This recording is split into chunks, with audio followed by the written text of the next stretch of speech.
আজকের ক্লাসে আমরা দেখব আমাদের ট্যালি ইআরপি 9 এর মধ্যে কোন একটি কোম্পানি রেডি করা আছে এবং সেই কোম্পানিটি আমাদের পাসওয়ার্ড দেওয়া আছে। আমরা যদি একটি ট্যালি পাসওয়ার্ড দেওয়া কোম্পানির পাসওয়ার্ডটিকে রিমুভ করতে চাই বা পাসওয়ার্ডটিকে চেঞ্জ করতে চাই, সেক্ষেত্রে আমরা কীভাবে একটি কোম্পানির পাসওয়ার্ডকে চেঞ্জ বা রিমুভ করতে পারি সেটি দেখব। তো একটি কোম্পানির পাসওয়ার্ডকে রিমুভ বা চেঞ্জ করতে হলে তাহলে আমাদের ট্যালির গেটওয়ে মোড থেকে কোম্পানি ইনফোতে প্রবেশ করতে হবে। সেজন্য আমরা কিবোর্ড থেকে Alt+F3 প্রেস করে ট্যালির কোম্পানি ইনফোতে চলে যাব।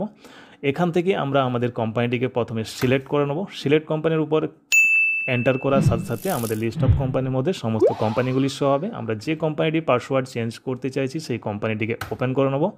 এরপর আমরা চলে যাব অল্টার ফাংশনে। অল্টার অপশানে আসার জন্য আমরা কিবোর্ড থেকে এ প্রেস করতে পারি, দেন এন্টার বোতাম প্রেস করব। এখন যে কোম্পানিটি আমরা পাসওয়ার্ড চেঞ্জ করতে চাইছি সেই কোম্পানিটিকে লিস্ট অফ কোম্পানি থেকে সিলেক্ট করে নেব। সিলেক্ট করা হয়ে গেলে আমরা যে কোম্পানিটির পাসওয়ার্ড চেঞ্জ করতে চাইছি কোম্পানির বাকি ডিটেলসগুলো সেম রাখার পর আমরা চলে আসবো কোম্পানির সিকিউরিটি কন্ট্রোল অপশানে। সিকিউরিটি কন্ট্রোলের অপশানে আসার পর আমরা যদি পাসওয়ার্ডটি সম্পূর্ণভাবে রিমুভ করে দিতে চাই সেক্ষেত্রে আমরা ইয়েসের জায়গায় নো করে নেব। নো করার পর এন্টার বোতাম প্রেস করলে আমাদের কোম্পানি থেকে পাসওয়ার্ডটি সম্পূর্ণভাবে রিমুভ হয়ে যাবে। এখন যদি আমরা চাই কোম্পানির ওল্ড পাসওয়ার্ডটিকে রিমুভ করে নতুন একটি পাসওয়ার্ড দেবো, সেক্ষেত্রে আমরা এখানে ইয়েসই রাখবো। ইয়েস রাখার পর এন্টার বোতাম প্রেস করব। ট্যালির নেম অফ অ্যাডমিনিস্ট্রেটর চেঞ্জ করার জন্য আমরা এখানে নেম অফ অ্যাডমিনিস্ট্রেটরকে চেঞ্জ করতে পারি। এখন আমাদের পাসওয়ার্ড চেঞ্জ করতে হলে পাসওয়ার্ড বক্সের মধ্যে একটি পাসওয়ার্ড ইনপুট করব। রিপিট পাসওয়ার্ডের ঘরে আমরা সেই পাসওয়ার্ডটিকে সেম রেখে এন্টার বোতাম প্রেস করলে